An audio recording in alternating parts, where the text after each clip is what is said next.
Private medical college की आधी सीटें सरकारी फीस पर उपलब्ध होंगी। यूजी और पीजी दोनों कोर्सेज की बात कर रहा हूं। एनएमसी बिल का एक महत्वपूर्ण नियम, एनएमसी बिल जो कि 2020 में ही प्रभावी हो गया था, लेकिन 50% सीटें जो कम फीस पर उपलब्ध होंगी, यह कब से प्रभावी होगा, यह सवाल लगातार बना हुआ है। 9 मार्च 2022 को माननीय प्रधानमंत्री मोदी जी के ट्वीट के बाद से इस बात की संभावना बढ़ गई कि यह 2022 के एकेडमिक सेशन से लागू हो सकता है। आज की इस वीडियो में विस्तार से जानेंगे कि क्या संभावनाएं हैं इसके 2022 एकेडमिक सेशन से लागू होने की। साथ ही आपको बताऊंगा कि अगर ये लागू हो जाता है तो इसका इंपैक्ट किस तरीके से देखने को मिलेगा। नमस्कार, मैं हूं प्रभाकर भारती, मेडिकल काउंसलर, आप सभी का स्वागत करता हूं। 2020 में एनएमसी बिल इंप्लीमेंट हो गई। एनएमसी बिल में एक बड़े बदलाव की बात थी, वो ये कि प्राइवेट कॉलेजेस की जो आधी सीटें हैं वो कम फीस पर उपलब्ध होंगी। कितनी कम पर? तो संबंधित राज्य में जो भी सरकारी कॉलेजेस की फीस है वही फीस आधी सीटें जो प्राइवेट की होंगी उस पर भी तय कर दी जाएगी। पहली बार ऐसा हुआ जब मध्यम वर्गीय और गरीब तबके के जो छात्र थे उनके मन में यह उम्मीद जगी कि जब फीस कम होगी तो वो भी प्राइवेट कॉलेज में पढ़ाई करके अपने डॉक्टर बनने के सपने को पूरा कर सकेंगे। लेकिन यह जो बदलाव है यह काफी बड़ा है और यह जब भी लागू होगा तब इसका सीधा सीधा प्रभाव सभी कैंडिडेट्स पर देखने को मिलेगा। दो भागों में अगर हम बांटते हैं सारे कैंडिडेट को, तो एक तबका ऐसा है जो कि हाई स्कोर लेकर आता है, सरकारी कॉलेज से चूक जाता है, ऐसे में इनके लिए बड़ी अच्छी अपॉर्चुनिटी है, प्राइवेट कॉलेजेस में कम फीस पे इनको पढ़ाई करने का मौका मिलेगा। वहीं जो दूसरा तबका है छात्रों का, वो कुछ ऐसा है जहां पे स्कोर तो बहुत ज्यादा नहीं आ पाते लेकिन प्राइवेट कॉलेजेस में एडमिशन लेना चाहते हैं। यह जो तबका है इनको नुकसान होने वाला है।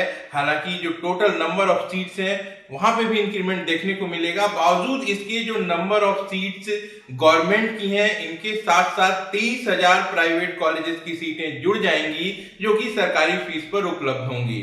जो नुकसान है वो उन कैंडिडेट का होगा जो कि ओपन कैटेगरी सीट, यानी दूसरे राज्यों की ऐसी सीट जो कि सभी राज्य के छात्रों के लिए ओपन होती है, उसके लिए जो फाइट करते हैं। यहाँ पे जो ओपन सीट्स हैं इनकी संख्या में काफी ज्यादा कमी देखने को मिलेगी। एक और दुष्प्रभाव पड़ेगा, किसी भी प्राइवेट कॉलेज की 50% सीटें जब सरकारी फीस पर उपलब्ध हो जाएंगी तो बाकी की जो 50% सीट्स है उस पर जो फीस है इसमें काफी ज्यादा वृद्धि देखने को मिल सकती है। आइए डिटेल्स में समझते हैं। बात करें एमबीबीएस की, तो वर्तमान में हमारे देश में 47,800 सरकारी सीटें हैं। प्राइवेट कॉलेजेस की बात करें तो 35,600 के करीब सीटें हैं। वहीं डीम्ड यूनिवर्सिटीज में 9,200 सीट्स हैं।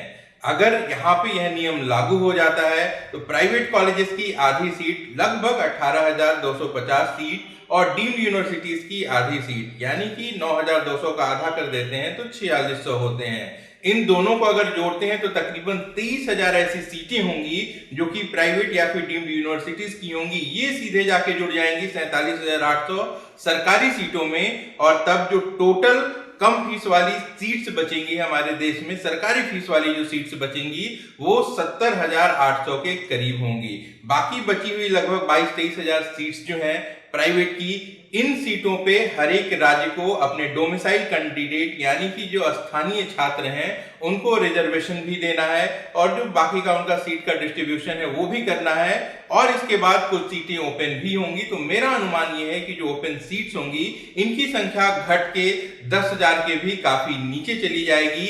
गौर कीजिएगा, ये जो 10,000 संख्या है इसमें 4,600 सीटें डीम्ड यूनिवर्सिटी की भी काउंट होंगी, जिनमें से 15% एनआरआई कोटा भी काउंट होगा।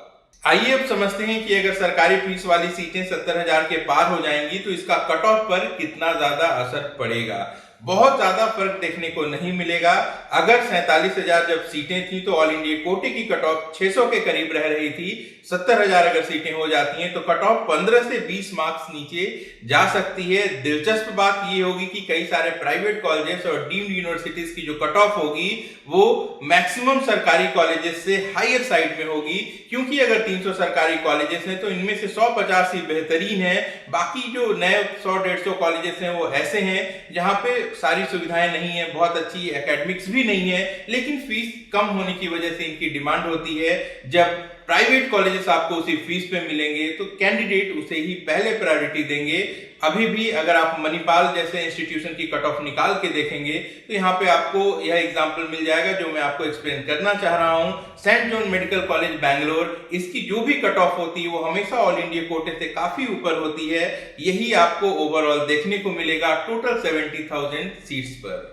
यह नियम कब से लागू होगा इस पे कोई डॉक्यूमेंटेड प्रूफ नहीं है, लेकिन जब से भी लागू हो कुछ सवाल ऐसे हैं जिनके जवाब भी अब तक स्पष्ट नहीं हुए हैं। जैसे अगर ये सीटें सरकारी फीस पे उपलब्ध हो जाएंगी तो यहाँ पे जो डोमिसाइल स्टेटस है इनका क्या होगा। उदाहरण के साथ समझाता हूं कि उत्तर प्रदेश में अगर 4,000 प्राइवेट कॉलेज की सीट्स हैं तो ये 4,000 सीट्स कंप्लीटली ओपन होती हैं, यानी कि कैंडिडेट उत्तर प्रदेश का हो या फिर महाराष्ट्र का हो या फिर कर्नाटक का हो, सब लोग बराबर की भागीदारी रखते हैं। जैसे ही इनमें से 50% सीटें सरकारी फीस पे कर दी जाएंगी तो निश्चित रूप से जो डोमिसाइल का नियम है इसे बदलना पड़ेगा और जो कम फीस का बेनिफिट है वो डोमिसाइल कैंडिडेट को ही मिलेगा। ऑलरेडी कई सारे राज्य ऐसे हैं जो कि अपने डोमिसाइल कैंडिडेट को कम फीस पर सीटें उपलब्ध कराते हैं।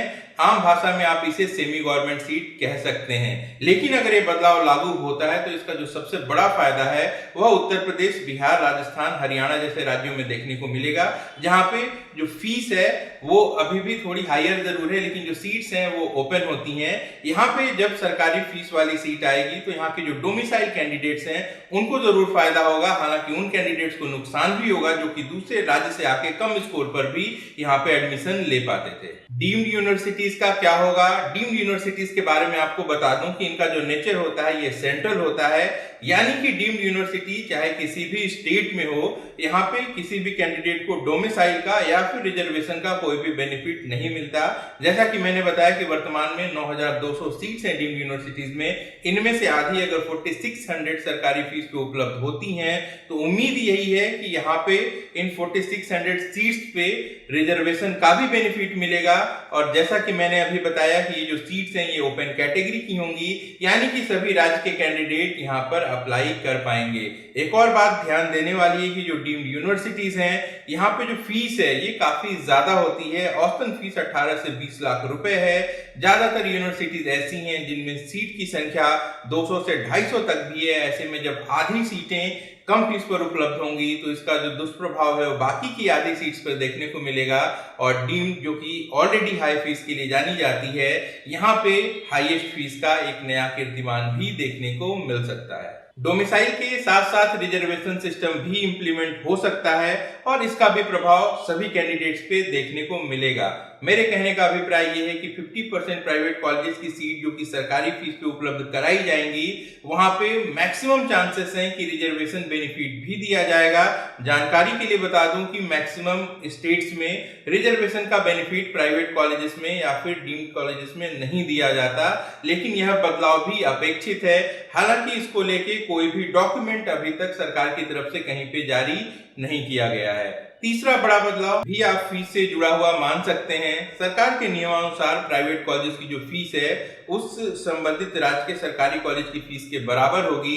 आसान भाषा में कहें तो ज्यादातर प्राइवेट कॉलेज की जो फीस है वो 50,000 रुपए प्रतिवर्ष से लेके 1 से 1.25 लाख रुपए प्रतिवर्ष तक की हो सकती है। ऐसे में एक बड़ा सवाल है यहाँ पे कि जब हम इंफ्रास्ट्रक्चर और ओवरऑल एकेडमिक क्वालिटी की बात करते हैं तो कई सारे प्राइवेट कॉलेजेस और डीम्ड कॉलेजेस सरकारी कॉलेजेस से अच्छे हैं। ऐसे में यह इतनी कम फीस पर किस तरीके से काम कर पाएंगे?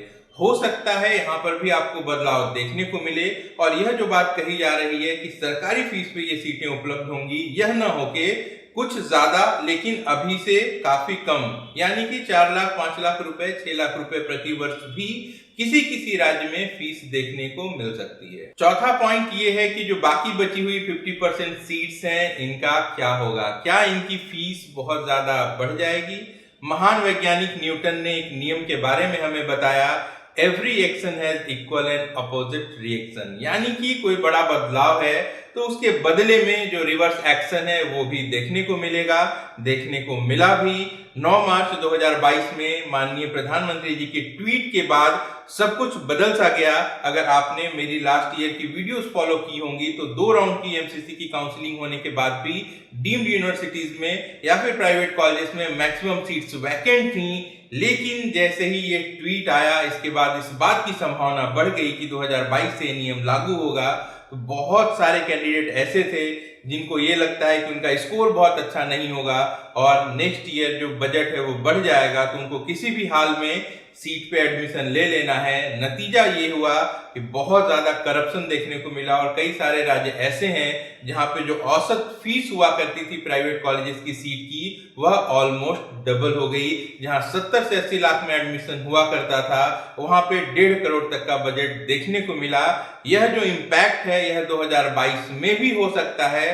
कुल मिला के देखा जाए तो जितने भी प्राइवेट कॉलेजेस हैं या फिर डीम्ड यूनिवर्सिटीज हैं, यहाँ पे एक व्यवसाय सा बन गया है। जो फीस है, कहने के लिए फीस रेगुलेटिंग कमिटीज हैं, कहने के लिए एनएमसी बिल का ड्राफ्ट है जिसमें कई सारी अच्छी बातें लिखी गई हैं कि colleges no profit no loss पे काम करेंगे, कॉलेजेस कैपिटेशन नहीं ले सकते, कॉलेजेस अपने मन मुताबिक फीस का निर्धारण नहीं कर सकते। लेकिन जब आप हकीकत में आते हैं तो ये सारी चीजें वहां पे आपको देखने को नहीं मिलती हैं। वर्तमान में भी लगभग सभी राज्यों में फीस रेगुलेटिंग कमेटी है जो कि कॉलेजेस की फीस का निर्धारण करती है।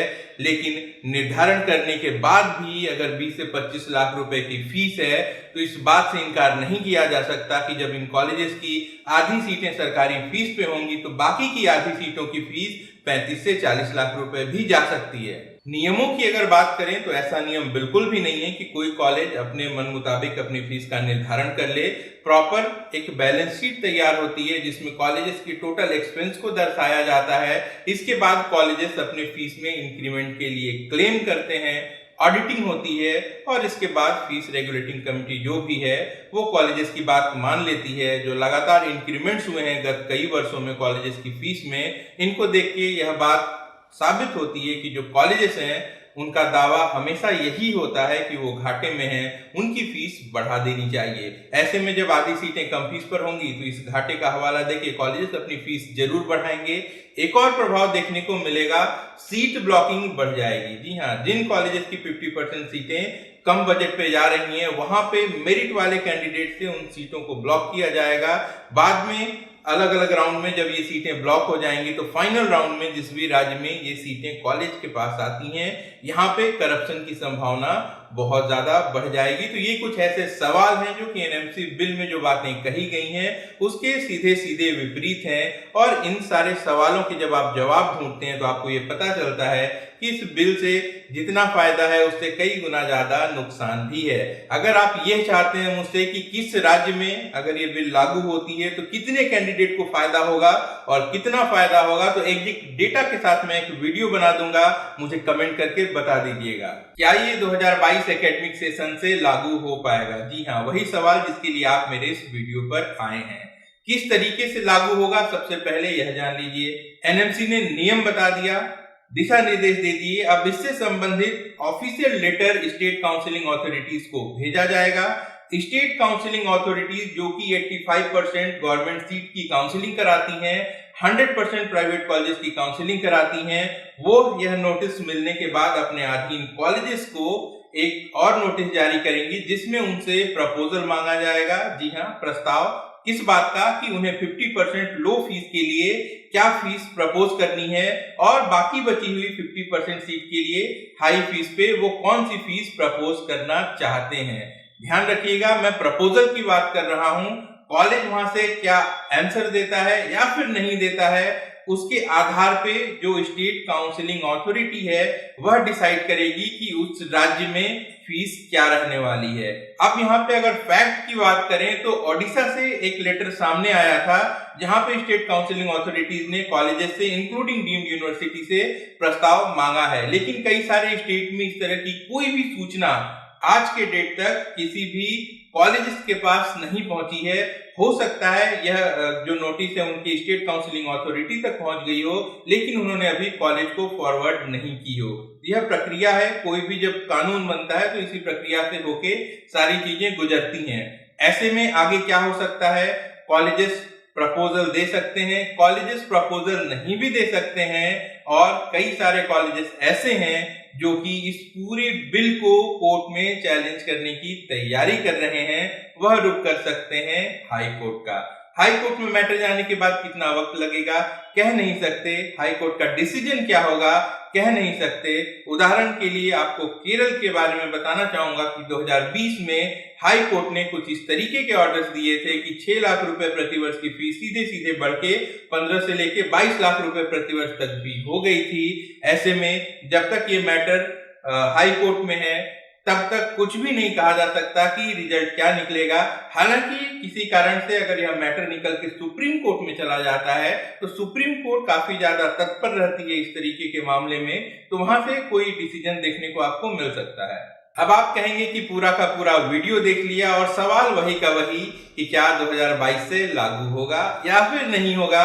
चलिए अब आपको आसान भाषा में बता देता हूं कि यह 2022 से ही लागू होगा, लेकिन 100% प्रभावी होगा या फिर नहीं होगा कह नहीं सकते। कई सारे फैक्टर्स यहाँ पे ऐसे हैं जो कि टाइम डिपेंडेंट हैं, जो कि टाइम टेकिंग है। ऐसे में यह कब लागू हो पाएगा यह भी सोचने वाली बात है। 17 जुलाई जो है वो एग्जाम का डेट है, एक महीने के भीतर भीतर रिजल्ट आ जाएगा और इसके अगले 15 दिन में काउंसलिंग शुरू हो जाएगी। कुल मिला के देखा जाए तो अगले 2.5 से 3 महीने का वक्त है। इस 3 महीने के अंदर अंदर अगर सभी तरीके की फॉर्मेलिटीज पूरी हो जाती हैं और कोई लीगल ऑब्जेक्शन नहीं यहाँ पे आता है तो ही यह 100% प्रभावी हो सकता है। मेरे अनुभव की अगर हम बात करें तो ये लागू तो हो रहा है, लेकिन यह डिपेंड करेगा, हो सकता है कुछ राज्य इसे अपना लें और वहां पे आपको बदलाव देखने को मिले, लेकिन ये 100% पूर्ण रूप से प्रभावी 2022 में होगा यह एकदम इम्पॉसिबल सी बात है। अगर कोई विशेष कानून सरकार बना दे या फिर सुप्रीम कोर्ट कोई स्ट्रिक्ट ऑर्डर दे दे तो और बात है, अदरवाइज 100% इसके प्रभावी होने की 2022 में कोई भी संभावना नहीं है। आशा करता हूं आपको जवाब मिल गया होगा। और डिटेल्ड वीडियो अगर चाहते हैं किस राज्य पे क्या इंपैक्ट पड़ रहा है, सबसे ज्यादा फायदा किस स्टेट को होगा, सबसे ज्यादा नुकसान किसे होगा, तो रिक्वेस्ट करिएगा, इस पे मैं एक सेपरेट वीडियो पोस्ट कर दूंगा।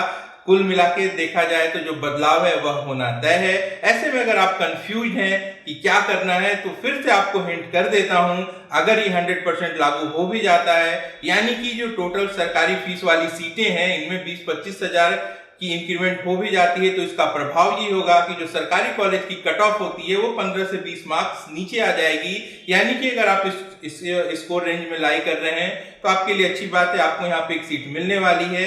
और अगर आपका स्कोर कम है, यानी कि 500, 550 से लेके जस्ट क्वालिफाइड तक स्कोर के कैंडिडेट हैं, तो ऐसे में प्राइवेट कॉलेजेस के लिए सीट ऑब्टेन कर पाना 2022 में मुश्किल हो सकता है। फिर आपको क्या करना है, अच्छे से तैयारी करिए, अच्छे से प्लानिंग करिए, जितने भी ओपन स्टेट हैं सब जगह पे काउंसलिंग में अप्लाई करिए, काउंसलिंग को पार्टिसिपेट करिए। काउंसलिंग ही एकमात्र रास्ता है सही तरीके से एडमिशन पाने के लिए। आप जितनी अच्छी प्लानिंग करेंगे और आप जितने अच्छे से मल्टीपल स्टेट को बैलेंस करेंगे, अपने आप को बाद तक एलिजिबल रखेंगे, उतनी अच्छी अपॉर्चुनिटीज आप तक पहुंचेंगी और आपको आपकी डिजायर्ड सीट भी जरूर मिल जाएगी। सही तरीके से काउंसलिंग करने के लिए आप किसी एक्सपर्ट या फिर काउंसलर की मदद भी ले सकते हैं। किसी एक्सपर्ट जिसके पास अच्छी जानकारी हो और जिसके पास अच्छा अनुभव हो, वह आपको सीट दिलाने में अच्छी खासी मदद भी कर सकता है। होम एजुकेशन सर्विसेज भी पेड काउंसलिंग प्रोवाइड करती है, लेकिन लिमिटेड सीट हैं, first come first serve basis पे। हमें कांटेक्ट करना चाहते हैं तो वीडियो के डिस्क्रिप्शन में कांटेक्ट डिटेल्स दिए हुए हैं। अपना और अपनों का अच्छे से ख्याल रखिए। मैं जल्द मिलता हूं नई जानकारी के साथ। नमस्कार, जय हिंद।